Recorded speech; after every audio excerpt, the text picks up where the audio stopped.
안녕하세요. 오늘의 데일리 뉴스레터에 오신 것을 환영합니다. 1. 독일 전차의 본질. 2. K2가 유럽의 경쟁을 압도합니다. 3. 한국이 세계 에너지를 결정한다. 한번 진실을 알아봅시다. 노르웨이 전차 입찰에서 어떻게든 한국을 이겨보겠다고 독일이 더러운 뒷공작까지 펼쳤는데 들통난 걸로도 모자라 입찰에서 승리하지도 못했다고 합니다. 이번 입찰은 독일 방산 역사상 최대의 흑역사로 기록될 것으로 보이는데요. 노르웨이까지 한국이 승리하게 된다면 유럽 전차 시장은 한국의 손에 들어오게 됩니다. 하루가 다르게 드높아지는 K방산의 위상에 중국과 일본에서도 한국은 이길 수 없다고 수긍하고 있다고 하는데요. 유럽에서 무슨 일이 벌어지고 있는지 자세히 알아보도록 하겠습니다. 대한민국의 검은 표범이 동유럽을 지나 북유럽까지 진격하고 있다는 소식입니다. 다음 주 노르웨이의 2조 원 규모 전차 도입 사업이 결정되는데 대한민국의 K2 흑표 전차가 독일 레오파르트의 전차를 제치고 승리할 확률이 99%라고 합니다. 현재 노르웨이군의 주력 전차는 레오파르트 2A사 전차입니다. 1980년대에 도입된 전차로 이미 시대에 뒤처진 지 오래인 골동품이죠. 노르웨이군은 노후화된 전차를 교체하기 위해 2조 원 이상을 들여 최대 200대의 차세대 전차를 도입하기로 결정했습니다. 그리고 현재 가장 유력한 후보는 독일의 레오파르트 2A7과 한국의 K2 흑표 전차인데요. 올해 초 노르웨이 현지에서 두 전차를 대상으로 혹한기 테스트가 이루어졌었습니다. 당시 테스트 과정에서 추위로 인해 시동이 꺼지거나 언덕길에서 퍼져버린 레오파르트 2와 달리 K2 전차는 설원을 거침없이 질주하며 자동장전 장치를 기반으로 기동 중에도 빠르고 정확한 사격을 선보여 레오파르트 2 전차를 완전히 압도하는 모습을 보여주었습니다. 가격도 비교할 수 없을 만큼 합리적이면서 성능에서도 우위에 있으니 흑표 전차가 승리하는 게 당연해 보였습니다. 그런데 예상 외의 변수가 발생했는데요. 노르웨이군 기갑부대 전호회에서 레오파르트 2 전차를 밀어주기 시작한 것이었죠. 전차사업평가위원단에 포함되어 있는 노르웨이 기갑 예비군 단체 기병 클럽에서 레오파르트 2 전차를 채택할 것을 요구해왔습니다. 전차 승무원 출신 전역자들의 요구를 무시할 수 없었기에 순식간에 레오파르트 2A7이 승리할 것 같은 분위기가 형성됐었습니다. 이대로 노르웨이 수출이 무산되나 싶었던 그때 노르웨이 언론에서 충격적인 폭로 기사가 보도되었습니다. 말도 안 되게 낮은 점수. 기병클럽은 레오파르트의 홍보 사이트와 흑표 전차의 안티 사이트를 동시에 보유하고 있습니다. 기병클럽 회장이 독일 탱크 제조업체를 위해 일하고 있다는 게 들통났다. 기병클럽에서 레오파르트 2를 띄우기 위해 K2 흑표 전차를 비난하는 안티 사이트를 운용해 왔었던 사실이 들통났습니다. 게다가 기병클럽 회장이 레오파르트 전차의 제조사인 독일 KMW에서 일하는 사실까지 드러났습니다. 이 모든 게 경쟁사인 KMW에서 사주한 뒷공작이었던 것이죠. 결국 기병클럽은 노르웨이 전차사업평가단에서 완전히 제외돼 버렸습니다. 그리고 선동 없이 객관적으로 평가한 결과는 당연히 K2 흑표 전차의 압승이었죠. 애초에 레오파르트 2 전차는 설계 이념 자체가 노르웨이와 들어맞지 않았습니다. 레오파르트는 독일의 평야지대에서 기동할 것을 전제로 만들어진 전차입니다.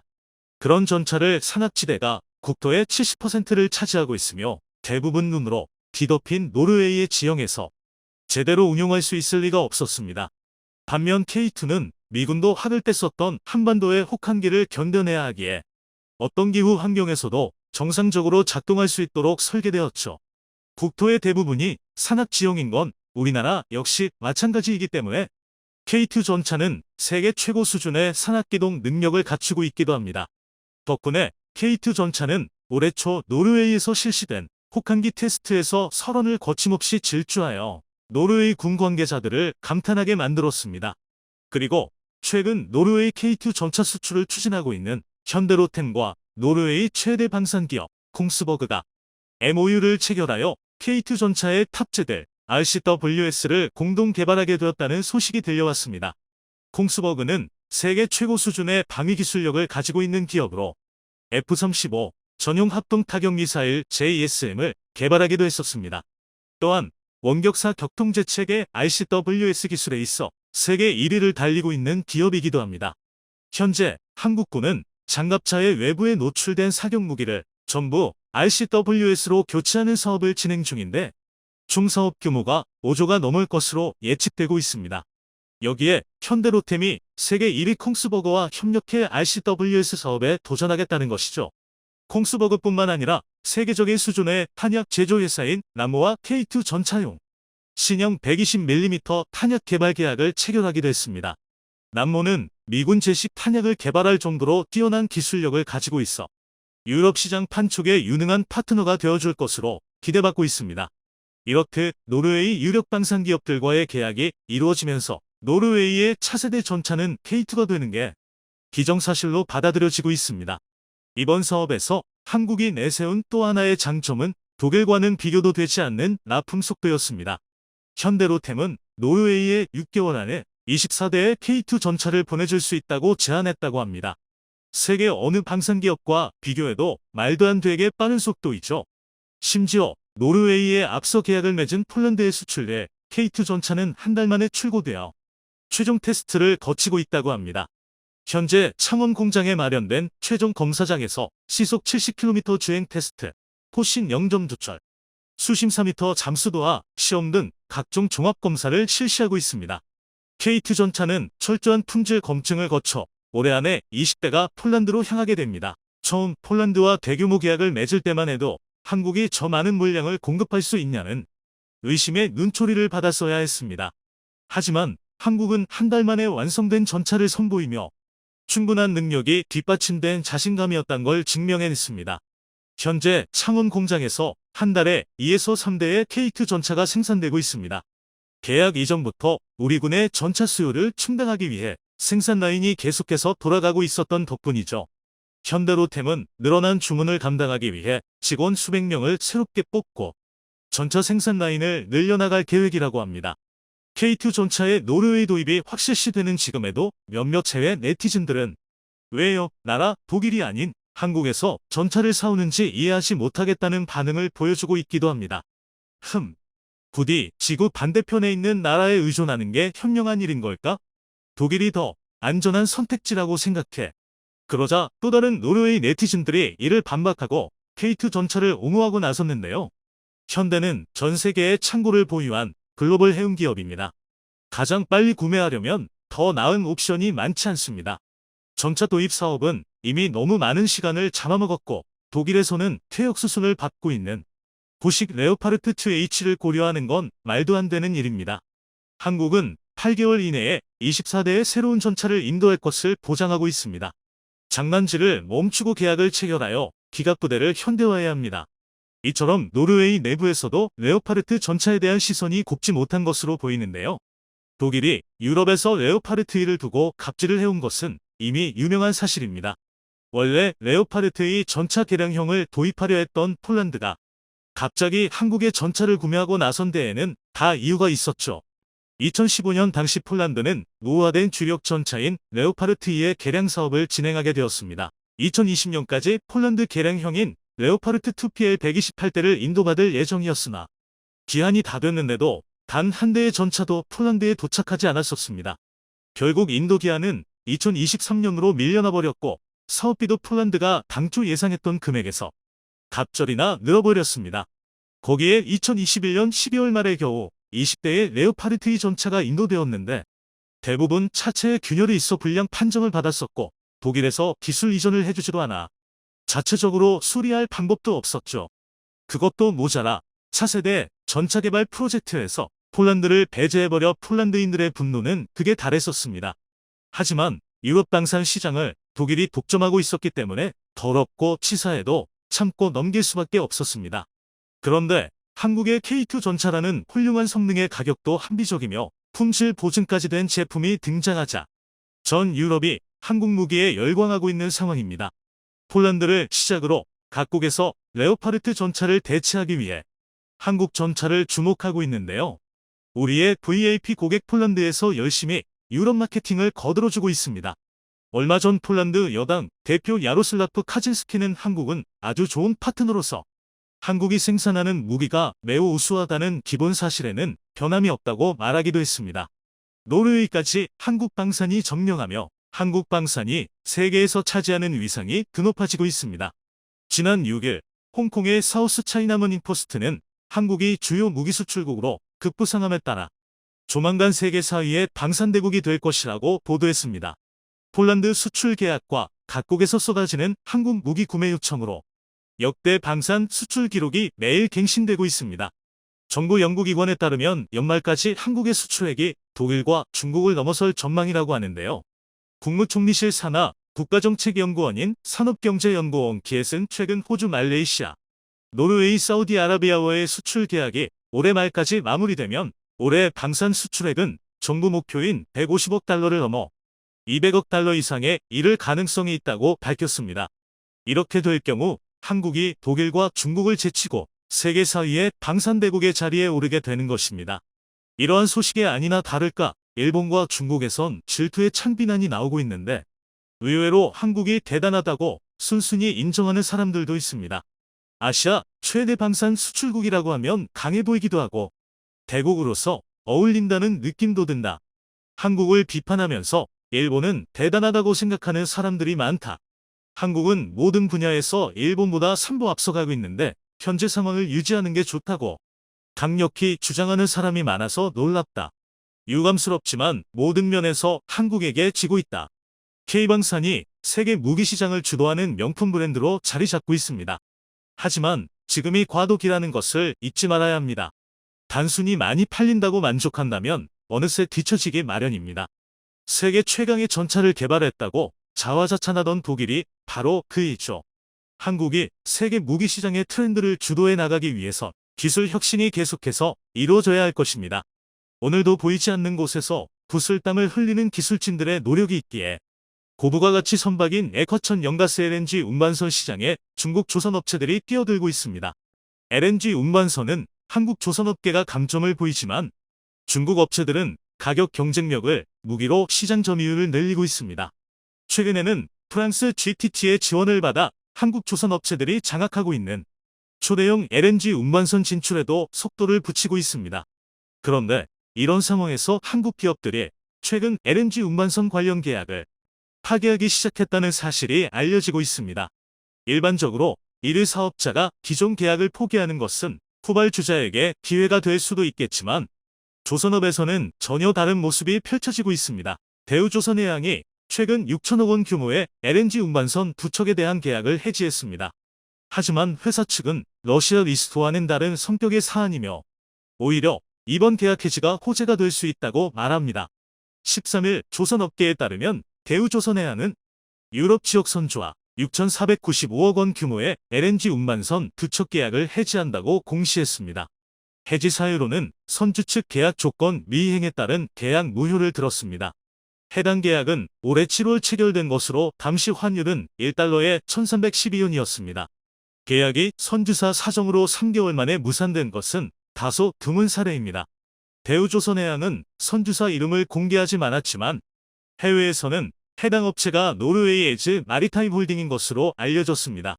아바이오 캐피탈 소유의 멕시코 퍼시픽이 추진하는 북미 LNG 프로젝트의 일환이며 선박을 발주하려 했으나 계획에 차질이 생긴 것으로 보입니다. 대우조선의 LNG 운반선 계약 해지는 이번이 처음은 아닙니다. 대우조선은 올해 5월과 7월 러시아발 LNG 운반선 총 2척에 대해 계약 해지를 통보한 바 있습니다. 서방 국가들의 러시아 제재로 러시아 선사가 대금을 지급하지 못하면서 생긴 일입니다. 해당 선박들은 얼음을 깨는 쇄빙 기능이 있는 LNG 운반선인데다 건조가 진행 중이었기에 악성 재고가 될 위험이 있었습니다. 하지만 북극을 두고 러시아뿐만 아니라 미국도 관심을 보이면서 쇄빙선은 충분히 처리가 가능한 상황입니다. 대우조선해양은 이번 계약 해지의 경우 러시아발 수주권과는 전혀 다른 건이라며 문제될 게 없다는 입장입니다. 회사 관계자는 이번에 해지한 계약건은 쇄빙선이 아닌 일반 LNG 운반선인데다 건조는커녕 설계도 들어가지 않아 회사가 피해를 입은 것은 없다고 밝혔습니다. 계약 해지가 오히려 호재로 작용할 수 있는 상황입니다. LNG 운반선 수요가 폭발적으로 증가하면서 도크 선박 건조 공간가 2026년 말까지 거의 꽉 찼던 와중에 2척을 건조할 여유 공간이 새로 생겼기 때문입니다. 게다가 성가도 상승세를 타고 있습니다. 17만 4천 입방미터 입방미터급 LNG 운반선 가격은 지난해 말 대비 16.7% 증가하며 이달 7일 기준 2억 4,500만 달러에 이르렀습니다. 실제 한국조선해양이 기존 LNG 운반선 계약을 해지하고 성가를 높여 재계약한 사례도 있습니다. 한국조선해양은 지난해 1월 라이베리아 선사와 1989억 원에 계약했던 LNG 운반선 한 척을 오세아니아 선사와 3,141억 원에 재계약했습니다. 또 같은 해 7월 같은 라이베리아 선사로부터 4,207억 원에 수주했던 LNG 운반선 두 척도 오세아니아 선사로부터 6,282억 원에 재수주했습니다. 덕분에 한국조선해양의 총 수주 금액은 6,196억 원에서 9,423억 원으로 3,227억 원 증가했습니다. 여기에 대우조선해양에 이어 삼성중공업과 러시아가 체결한 계약도 연내 해지 수순을 밟을 것으로 관측됩니다. 삼성중공업의 실적 타격이 불가피하겠지만 이번 기회에 러시아 리스크를 해소하고 내년 실적 개선세를 굳히는 게 낫다는 평가가 우세합니다. 20일 조선업계에 따르면 삼성중공업은 러시아로부터 수주한 쇠빙 LNG 운반선 계약 해지를 검토하고 있으며 계약 해지는 연말 전에 단행될 전망입니다. 2019년부터 지난해까지 이어진 수주로 남아있는 러시아 계약 물량은 20척에 달합니다. 현재까지 인도를 마친 선박은 4척이고 생산하고 있는 선박은 3척입니다. 수주 및 설계 단계에 있는 선박은 17척입니다. 삼성중공업은 러시아 즈베즈다 조선소와 설비 공급 계약을 맺고 러시아가 추진하는 대규모 LNG 개발 사업 아크틱 LNG2 프로젝트에 투입될 쇠빙 LNG 운반선을 건조하고 있었습니다. 러시아 국영에너지 회사 노바텍이 즈베즈다 조선소의 쇠빙 LNG 운반선을 발주하고 즈베즈다의 기술 파트너인 삼성중공업이 재수주하는 방식입니다. 삼성중공업은 2019년 즈베즈다 조선소와 1조 7,800억 원 규모의 쇠빙 LNG 운반선 5척 공급 계약을 맺었습니다. 2020년과 2021년에는 각각 2조 8,100억 원, 2조 500억 원의 블록, 기자재, 설계 계약을 체결했습니다. 국내에서 제작한 선박 블록과 부품, 자재 등을 즈베즈다 조선소로 가져가 조립하는 방식으로 진행됐습니다. 삼성중공업 관계자는 러시아의 대금 지급이 미뤄지고 있다며 수주 및 설계 단계인 17척은 발주처와 진행 방향에 대해 협의 중이다라고 밝혔습니다. 서방의 러시아 제재로 선박 건조도 차질을 빚고 있습니다. 조선업체들이 러시아로 수출하는 선박, 해양 시스템 장비가 정부의 허가를 받아야 하는 비전량 물자 57개 품목에 포함되면서 자재 조달에 어려움을 겪고 있기 때문입니다. 정부의 수출 승인 지연으로 현지 작업은 사실상 중단됐습니다. 선박 건조 지연으로 조선업체들의 피해가 커지면서 정부의 지원이 필요하다는 지적이 나옵니다. 수출 승인이 미뤄진 탓에 보관 기간이 길어져 국내에 보관 중인 자재에 녹이 쓰는 문제가 발생했기 때문입니다. 조립을 마친 선박이 수출 허가 품목인 선박용 페인트를 들여오지 못해서 선박 도장 작업이 늦어져 완성된 배를 바다에 띄우지 못한 사례도 있습니다. 일각에선 올해까지 삼성중공업의 적자가 예상되는 만큼 이번 기회에 러시아 리스크를 해소하는 것이 낫다고 보고 있습니다. 금융정보업체 FN가이드에 따르면 삼성중공업의 올해 예상 영업손실은 4,300억 원으로 전망됩니다.